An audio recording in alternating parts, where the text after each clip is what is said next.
Hey, it's Vanessa from CraftyGemini.com. On today's episode of the Crafty Gemini Show, we're going to learn how to make our very own quilted laptop cover, just like the one you see here.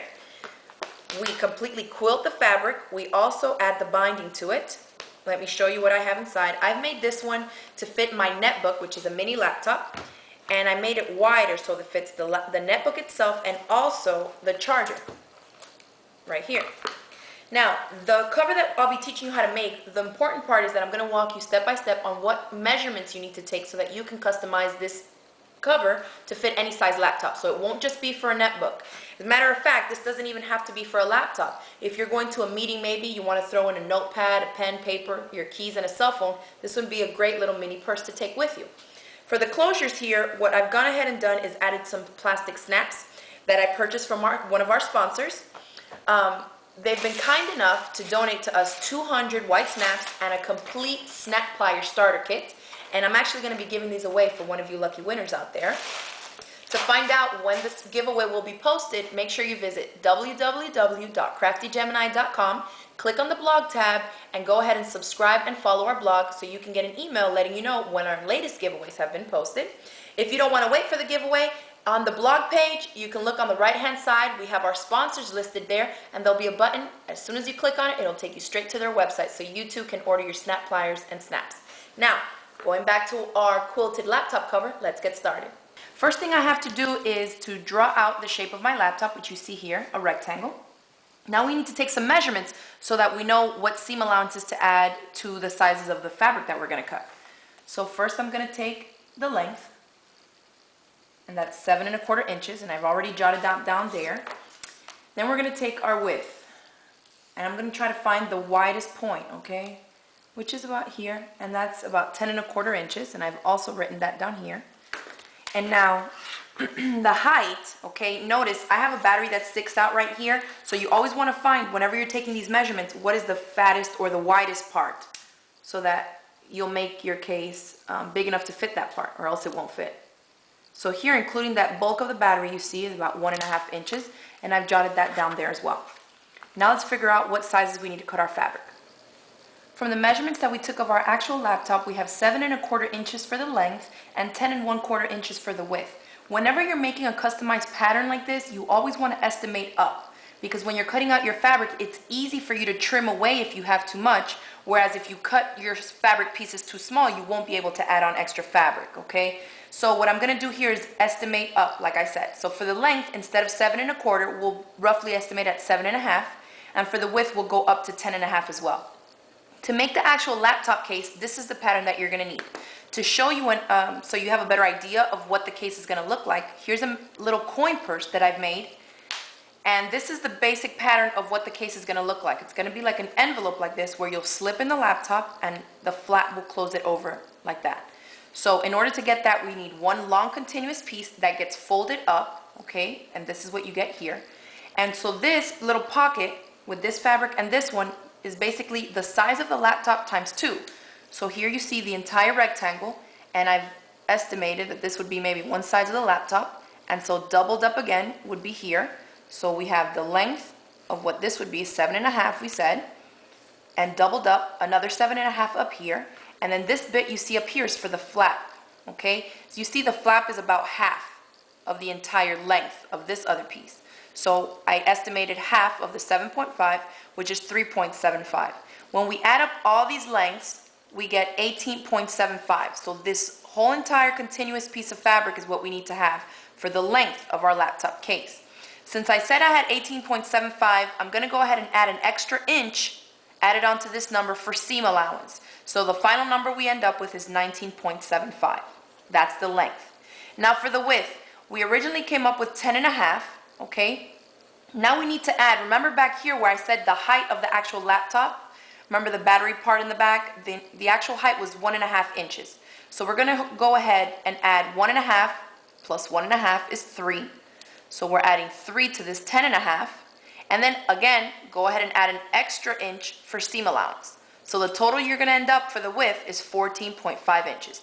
This tells me now that the piece I need to cut out of fabric for my laptop case should measure 19.75 inches in length and 14 1/2 inches in width.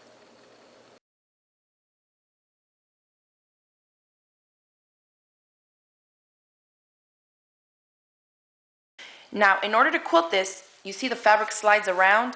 You need to either use some temporary adhesive spray, which they sell in your local craft stores, or you can just put a lot of pins, which is what I'm going to do since I've run out of spray. You want to start in the center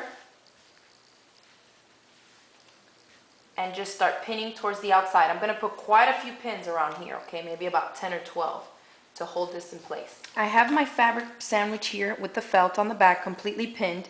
Now I have to actually trace out the lines where I'll be quilting.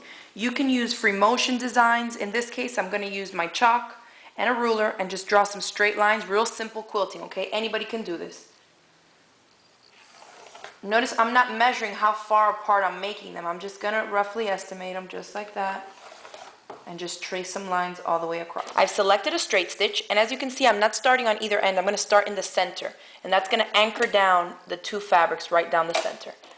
And all you have to do is just straight stitch right down, following the lines where you've stitched, making sure that you're not sewing over any pins, and stitch over every line that you traced. So here's our finished quilted piece. The lines aren't perfect, and that's okay. All you use the ruler for is to have a similar straight line. This is the back side of it. And as you can see, remember I told you to estimate up on your seam allowances, okay? Because when we quilt, the fabric tends to move, especially, maybe I didn't have too many pins, or since I didn't have that temporary adhesive spray. But now that's okay because I still have extra fabric to trim away from. We're going to put the laptop in here to show you how it's going to look somewhat. Okay? Something like that. Okay? Now we have to add our binding to the edge of this fabric piece.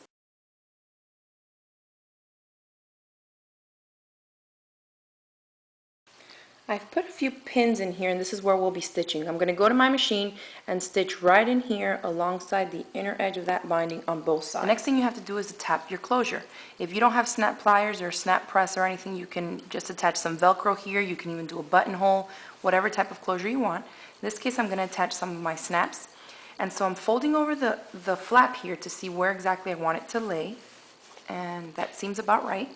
My next thing to do is to decide how many snaps do I want to put in. You can do one, you can just do two. In this case, since I left space here for my charger, I'm going to go ahead and do 3. I've marked one dot there, one here, and one here.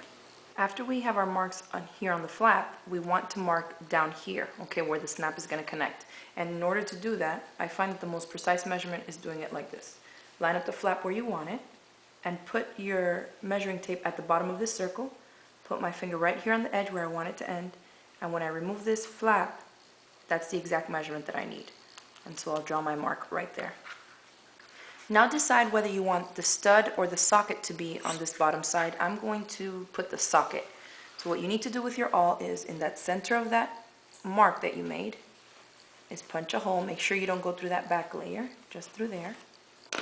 We're going to take a cap and place it on the back side of our hole. And bring it up all the way through there as best you can. Now I said I'm putting my sockets here, so put the socket right there, right on top. Make sure it's nice and snug, and take my pliers, center my snap as best I can, and press down really hard. There's one. Continue to do that for the rest of them. I've attached all 3 sockets down here, and now all I need to do is the exact same steps and attach my studs in the top ones. Thank you all so much for joining us for today's episode of the Crafty Gemini Show, where we've made a custom-made quilted laptop cover. Please visit our website at craftygemini.com and click on the blog tab to leave your comments and feedback on the blog posting for this tutorial. Of all the comments I receive, I will be choosing one lucky winner randomly to win their own custom-made quilted laptop cover. Until next time, get inspired and be creative on a budget.